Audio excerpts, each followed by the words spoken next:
okseeyou. This has been kind of a dream of mine because I've been using this hashtag since the play started on Twitter, and it's nice to see that it's catching on, and hopefully with a larger audience, we'll have the entire nation saying, "Okay, see you."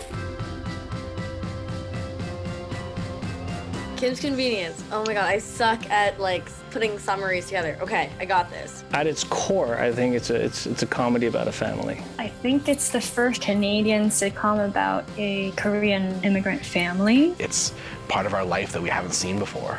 It's just become such a key piece of Canadian culture in the decade that it's existed. It is a hilarious show, but it is also so wholesome. These are real stories, and they're incredibly detailed, they're incredibly true. It's kind of amazing. I love it. Why do I love Kim's Convenience? Well, you've watched it, right? What's not to love?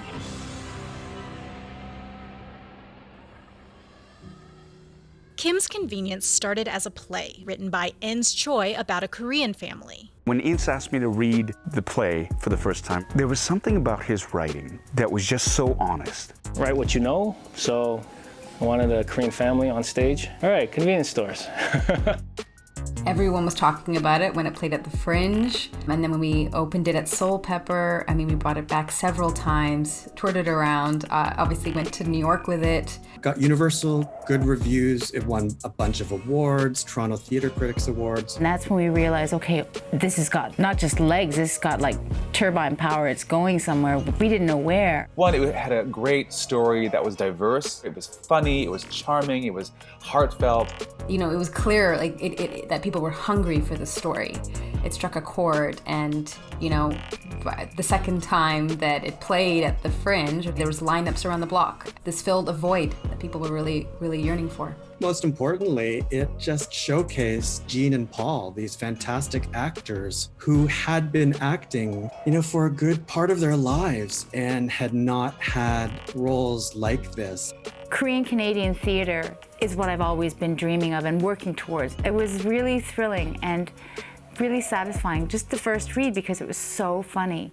It was an unprecedented success, and the play was adapted to a sitcom, debuting on CBC TV in 2016. Rolling! Action! It's a terrific extrapolation or reverse engineering of a sitcom out of a very dark play. When you can do that, when you can take a property or a piece of drama or an idea and find different hearts beating inside of it, that's fascinating.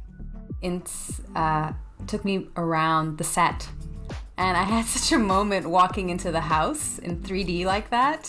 I had to pinch myself. Even as you walked on set and saw the outside of it, it felt like, are we actually on Queen Street? You could feel kind of like the dirtiness, the grittiness of being in downtown Toronto in a fun way, but there's also this camaraderie and hominess. At the heart of the show is the Kim family, and finding the right actors to bring them to life was important. Yeah, I get the pencil, and now I am Appa. Every single one of the leads is cast for a reason that suits the character but also informs the performance. The Kims consist of Appa, played by Sun-Hyung Lee. He's hysterically funny.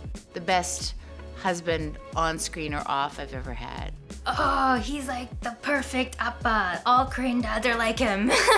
Appa! Umma, played by Yoon. Yoon, who's just the most amazing actress. She's definitely the mother of the set. This Umma is my Umma. Their daughter Janet, played by Andrea Bang. I adored Andrea, who's playing Janet. She's just so cute. She brings so much comedy and also is just so great at those emotional turns. And their son Jung, played by Simu Liu. Simu's a fine young actor, and he's charming, you know, and he's stupidly good looking. All of the supporting characters, too. Andrew Phung, who's playing Kimchee, is just like, he's gobstoppingly funny. He's a force of nature, like unstoppable. You know who we got? Comedy's Nicole Power. She embodies Shannon Ross. She is an actor's actor. She brings it every single day to set. You don't want to mess with the Kim's Convenience crew because we bring it. The amount of East Asian talent that was on screen was just completely unprecedented, and there's so much talent that has come out of this show. That's one thing that I don't know that I could have expected is just how recognizable they all are from this. I mean, it really has become, you know, a pop culture sort of sensation. Yesterday we hung out like underneath the King Street billboard, and we tried to get people to recognize us. Like people would pass by and Andrew would be like, "Oh, look at that guy up there," and like nobody stopped for us. I couldn't remember the last time CBC got behind a show like this. From the very beginning, it was a hit, and then seemed to gather this steam that it just seemed like it was inevitable that of course they're coming back next season. It was very surprising. We'd get the numbers in, and I don't even know, someone had to like interpret the numbers. Oh, okay, we're doing really well, and then people say, no. You're doing really well. Kim's has always been the little show that could. From the fringe, is it gonna translate to the main stage at Soul Pepper? Yes. Is it gonna translate to the rest of Canada? Yes. Is it gonna translate to a TV show? Yes. Is it going to be able to cross the border and reach a wider audience? And I think we've proven yes. Becoming a huge success on CBC TV and reaching audiences all over the world, Kim's Convenience was a hit. It was the first show in a long time that I felt really represented on TV. I'm watching Appa, I'm watching Janet, I'm watching Jung, and I found the humor and like the truth of the situations instead of like diving into those stereotypes for a quick laugh. The performances kind of dance that line between bringing you to tears and then making you laugh that next second.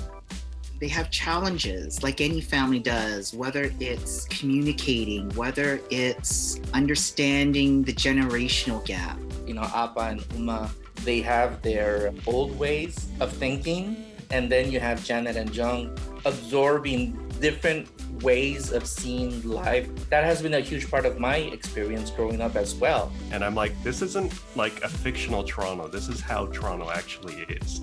It is diverse. There are lots of representation everywhere. It reflects who we are as Canadians and who I think we want to be as a society. It's funny to talk about a sitcom that way, but that's really a tribute to how well it's done and how much they've achieved in 5 seasons. Kim's Convenience had a significant impact on the Canadian media landscape, turning the dial on diversity and representation on screen. It's really important to have representation. Validates your own experience. Reality is, movies, television, they're really big influences in society. So when you don't see yourself, that can be really invalidating. There is a full story for every character. Nobody is there just to get jokes. People are open to these stories, and especially where we are with programming, that, you know, representation matters, and, you know, telling diverse stories matter. I love that the show embraces immigrants as Canadians as well, because that's really important. We're all Canadian, and we're not just from another place. I would like to believe that Kim's Convenience can be used going forward, and not just in Canada, but anywhere, as a test case for, look, people watch shows that aren't about them. I think a lot of people all across Canada are easily able to say, that's my family too. Yeah, that's me and my mom. That's me and my dad. That's pretty amazing to have a show and to have a family that really transcends cultures, but not all in the same way, in the way that is unique to each one of us. As the creators move on to other projects, fans are heartbroken about the show coming to an end. The one thing that ought to happen is that everybody involved with it gets new jobs, because they have shown what they can do. They have demonstrated range and skill and warmth and complexity. The day that I found out, I felt like I was losing my best friends. It lifts me up. It allows me to cry when I need to. It just nourishes the soul. Sorry. It's bittersweet to see it end, but also what it's done, you know, the impact it's made, will continue to make on Canadian television. And the artists I know are just continuing to make an impact. I think the impact of Kim's Convenience in not only just Canada, but really the whole world, is proving that people of color, minorities, can actually hold a story and pull the numbers. We can do it because it's long overdue. With Kim's Convenience, I hope that a lot of people, and especially kids, will feel included. It's like, oh, that's my Canada. I'm part of that one. That looks like me. Okay, see you.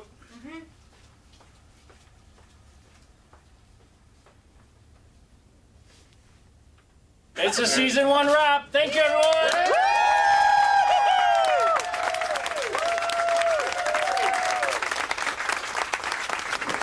This has been too much. It's been great. I'm very thankful. Okay, see you.